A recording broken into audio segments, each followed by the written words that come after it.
From the Oklahoma newsroom, it's time for Thunder Thursday. This is not a burner video. I swear it's the real thing, guys. I'm Jenny Carlson. We have no reason to make a burner video. No burner videos. No one has any reason to make anything that burns, but yet it still continues to happen. And we'll talk about potential burner accounts on Twitter by one NBA executive. But first, let me introduce who I'm with. Jenny Carlson here in studio with Thunder beat writers Eric Horn, Brett Dawson. Guys, let's start not with burners, but with Thunder players, that being Andre Robertson. A little bit of news this week about him having a procedure on his left knee, arthroscopic, Brett. So not sort of a big surgery, more of a cleanup, but obviously he's in rehab after that major injury during the season. What's the situation here? Well, what I've been told, those two things aren't necessarily related. There was some swelling in that knee, and that swelling, which was maybe unrelated to the other injury he has, the ruptured patellar tendon, was just kind of getting in the way of his rehab. And so the scope was really to go in and clean up some stuff to get rid of that swelling, reduce it so that he could stay on track. The word right now is still on track to be ready for the beginning of next season. We'll see if that happens. I'm still a little bit skeptical. It's such a significant injury, but this does not appear to be a setback at this point. Yeah, and Eric, aggressive rehab is sort of how it's been termed, and anytime you've got something like this, I got to think that's at least a little bit of a setback. He can't exactly be out there going hard in the days after that kind of a surgery. Yeah, and look, it continues to build up on Andre Robertson's left knee. This guy's had tendonitis. This guy's had PRP. He's had a ruptured patellar tendon, and now he's having a scope. Russell Westbrook experienced this when he came back from his first surgery. He had a loose stitch, which caused swelling, and then they went back and did a scope on that one. Then they had to go back and do a second arthroscopic surgery because he had more swelling. This isn't going to go away for Andre Robertson. It's not necessarily a given that he's going to come back 100% from the ruptured patellar tendon. I think he's probably going to have some issues his entire career dealing with this. It raises the question, is this guy ever going to be the same kind of player he was before? Now, no surgery is minor. I mean, no procedure is minor. We can say that this is just a thing that, the Thunder is just being, and Andre Robertson kind of and the doctors collaborated to kind of get ahead of this and reduce that swelling. And it's a good thing that it's been done, within this process and not, leading up like closer to the season to where it would set him back even more. But at the same time, it's just another procedure. It's another worry about Andre Robertson's long-term future. Well, and I think, Brett, the thing that Eric said that sort of strikes me is that it's that same knee, yep. And there'd been issues before, and so here you add another. So, yeah, anytime you have another surgery, you can't really say it's minor in any way. Right, that's the thing. There's never really been a study of NBA players that says this is the percentage of guys who get back to where they were before after this injury. There has been one in the NFL, and that percentage is pretty high. It's pretty good. So his odds of coming back from this injury, if it were alone, are pretty good. But it's not an isolated thing with that knee, and I think Eric's right that it's the cumulative stuff that makes you wonder what that's going to mean for him over the course of his career. This particular injury, it may not change the way he plays at all, but all of this stuff kind of adding up on that left knee, you wonder about how much he's going to favor it. You wonder if he's ever going to be quite as comfortable on it. And look, whatever the Thunder says about his timetable and being ready for the beginning of the season or training camp or whatever, I think the beginning of the season is what they're targeting. That's physical, and there will be a mental aspect to this too. Yeah, and speaking of guys that have handled it, Eric, I mean, Russell Westbrook, you mentioned the stitch and all that. He looks pretty good to me after all of that. So, I mean, maybe there's not that collective study of NBA players, but there's at least some evidence right here that you can recover well. Will Andre Robertson? I don't know, but at least there's that evidence out there. Yeah, with different kind of injuries too. Russell Westbrook was dealing with a meniscus injury, which is far less severe than an entire ruptured tendon in the knee. I think Andre Robertson has a different rehab track than Russell Westbrook. It's going to be just more difficult, more arduous kind of rehab that Andre Robertson is going through right now, and he's going to throughout the rest of the summer, to get back into his form. So it's going to be interesting to see how he comes back from that, when he comes back from that. Remember, last year he was coming off of some knee tendonitis in the summer, and he didn't look quite right for the first 10 games or so of the season. Mm-hmm. So it's going to be fascinating to see if Andre Robertson can get back to where he was. He's one of the league's best defenders, obviously. Russell Westbrook's proof that you can come back from knee surgeries and knee ailments and still be a great athlete and a strong athlete. But Andre Robertson is dealing with something a little bit different here. All right, guys, let's break away from the Thunder for a second. The NBA Finals getting ready to start Thursday night. It's again Cleveland, Golden State, part 4. we can't seem to get enough of this, guys. But Brett, you had a good story in the Thursday paper and on News OK. If you haven't read it yet, go check it out, about Jeff Green, obviously one of the guys that we knew originally with the Thunder, now with Cleveland, now in the finals. He was a guy that, you sort of thought maybe he would be part of that team that eventually the Thunder got to that level. But his career's been a little bit different than we expected. Yeah, much different. I mean, he goes from, being a core player and really the first core piece of that Thunder team to get traded, to get moved out. He goes to a Boston team that's coming off a finals appearance. And, the Thunder in that year when they trade him, the year after they trade him, they go to the finals. He's not even playing that year because of the heart condition. He ends up, having that contract voided with the Celtics, having to have open heart surgery. It has been a long journey for him. He gets kind of overpaid by the Magic and plays on a really bad team. Now he's in Cleveland playing on the minimum. And it's been a weird run for him and a really interesting team to sort of land in the finals with. He's there with Kendrick Perkins on the bench, who's the guy that, obviously he was traded for, the piece that Thunder felt like it was missing, and that trade ended up working out great for Oklahoma City. Kind of needed that veteran presence, that bruiser, and got it.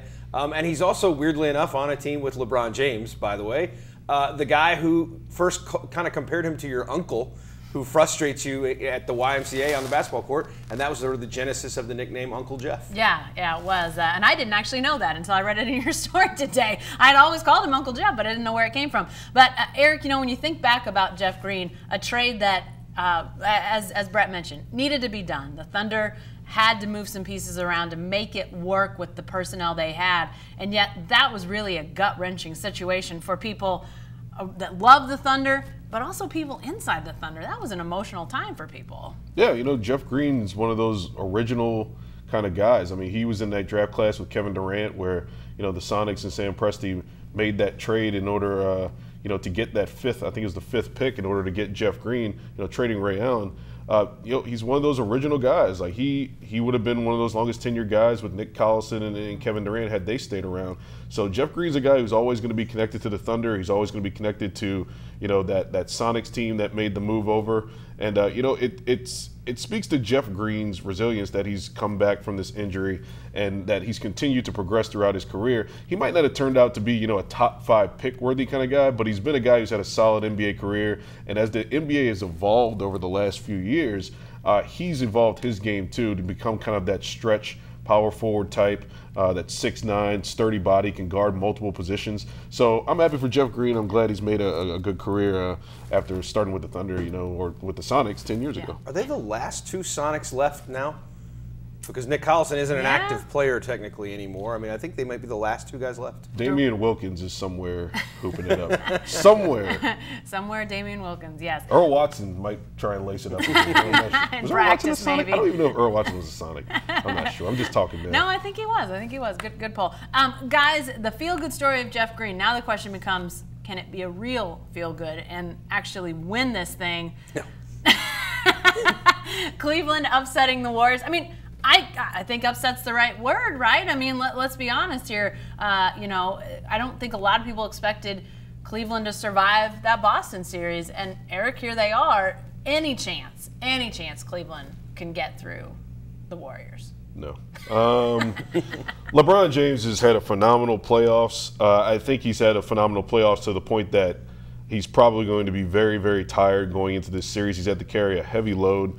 We've seen throughout the entire season that Cleveland's defense is just not good enough to win a championship. They can play in spurts, but we saw a Thunder team who struggled with offense all year go up to Cleveland and put 148 points on them. They set Thunder records up there. Cleveland's defense just isn't good enough. And Cleveland just doesn't have enough supporting cast parts. Kevin Love is a question for Game 1. You need that guy out there to stretch the floor and also to rebound. And he's just he's their second best player.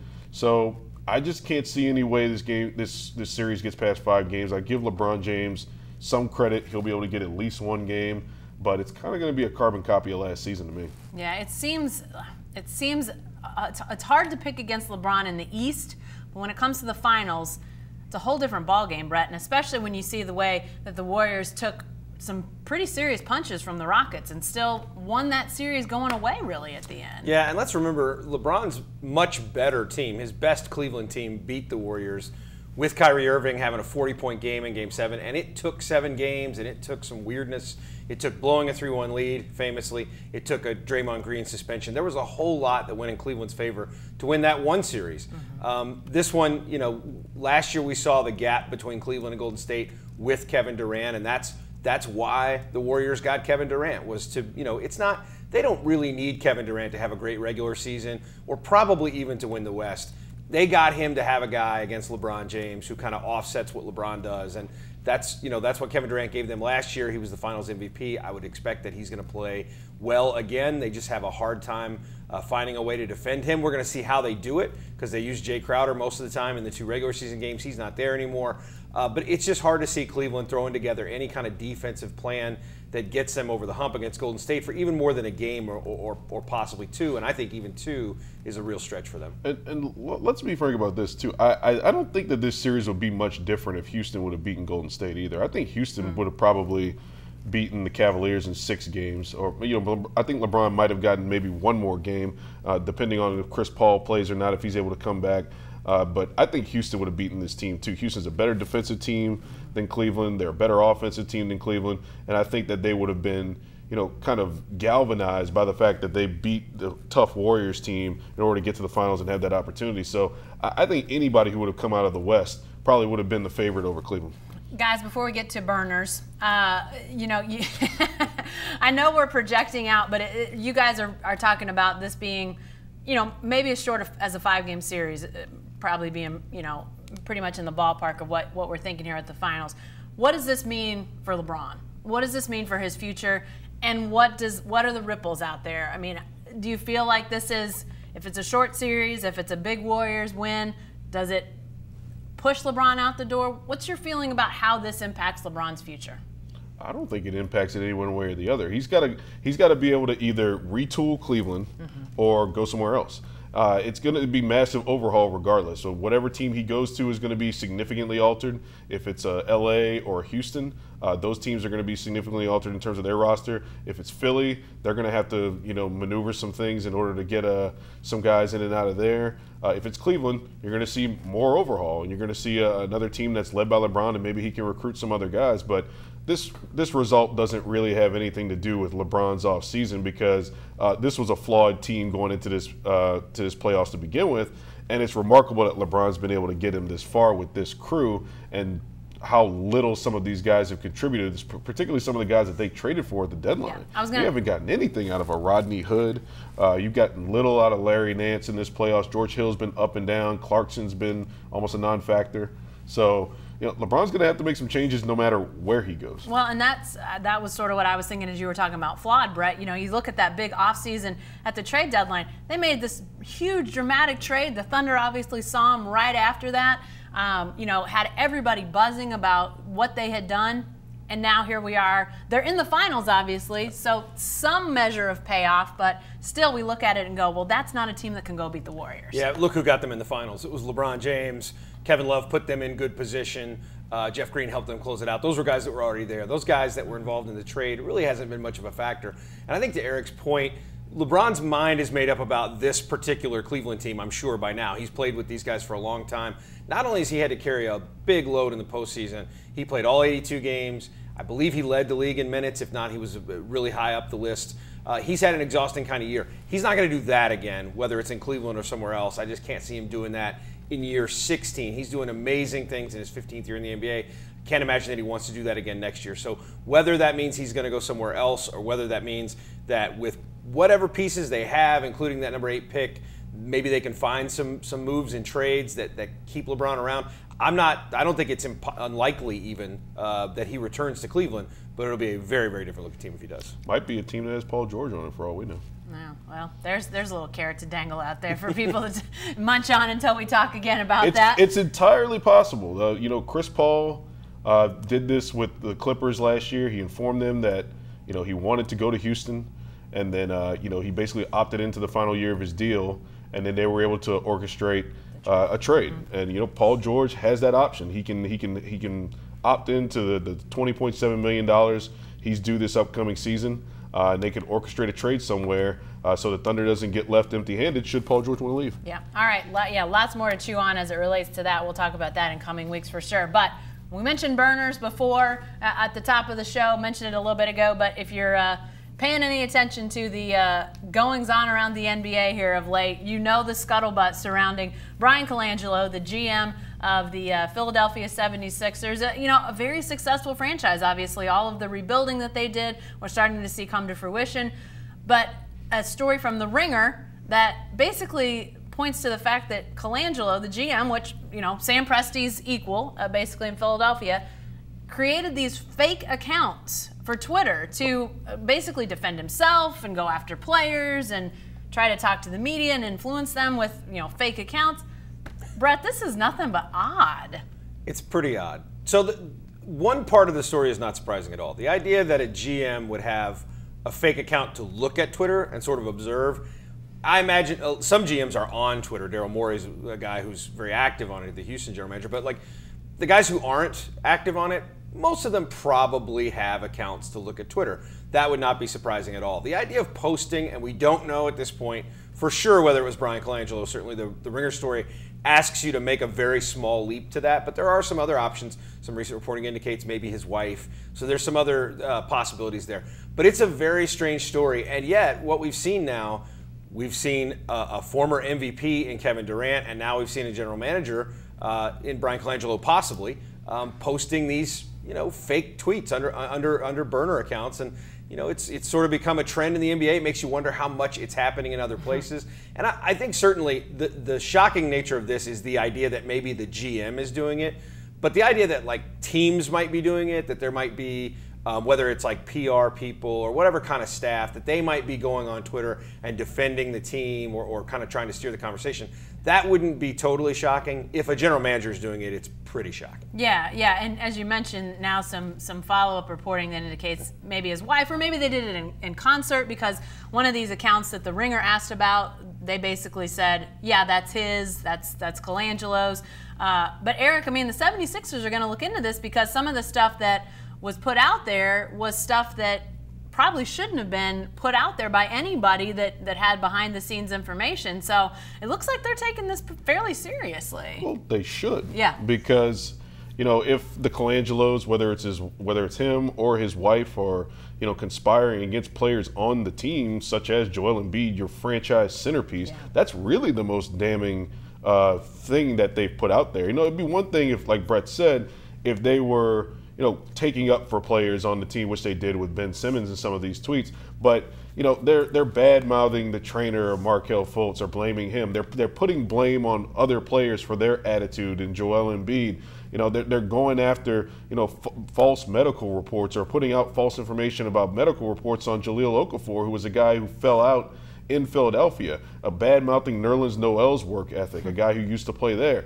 It's just a terrible look for somebody who's supposed to be the leader of your franchise. Or look, if it's his wife, it's a terrible look from her, voicing her opinion.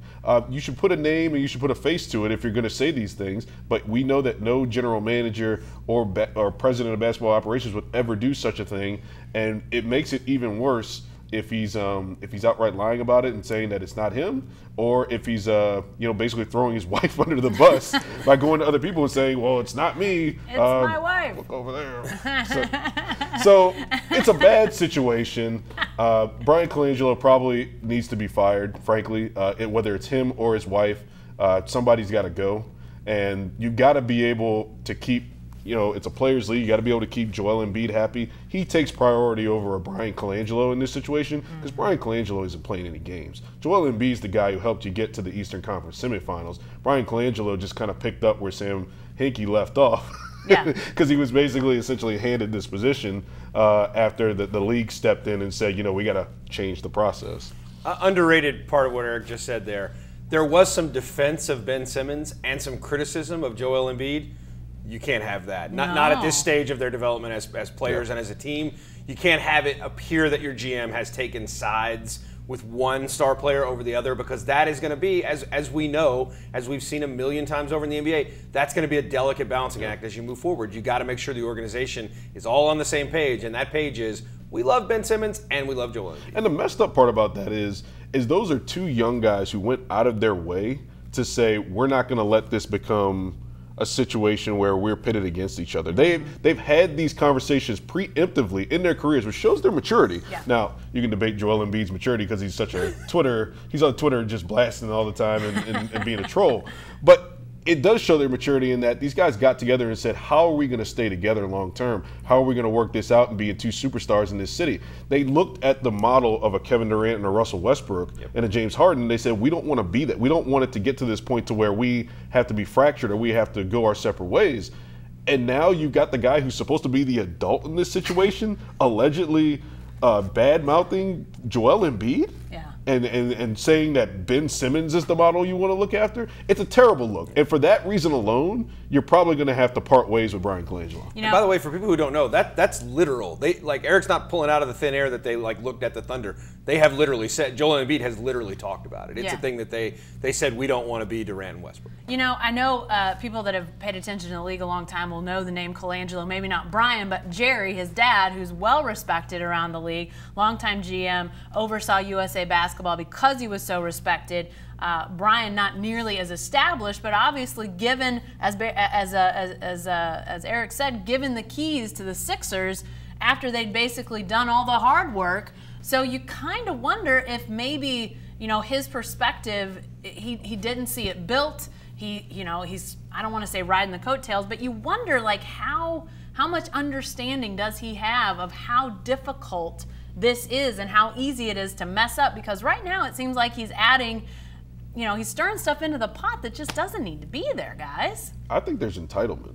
I think that Jerry Colangelo is a guy who is well established. He's essentially the godfather of USA basketball, the guy who constructed the Dream Team. Yeah. He's a guy who still has heavy involvement with the Dream Team and with USA basketball. And Brian is a guy who's his son, who's had success places. You know, he's gone to Phoenix and had success there.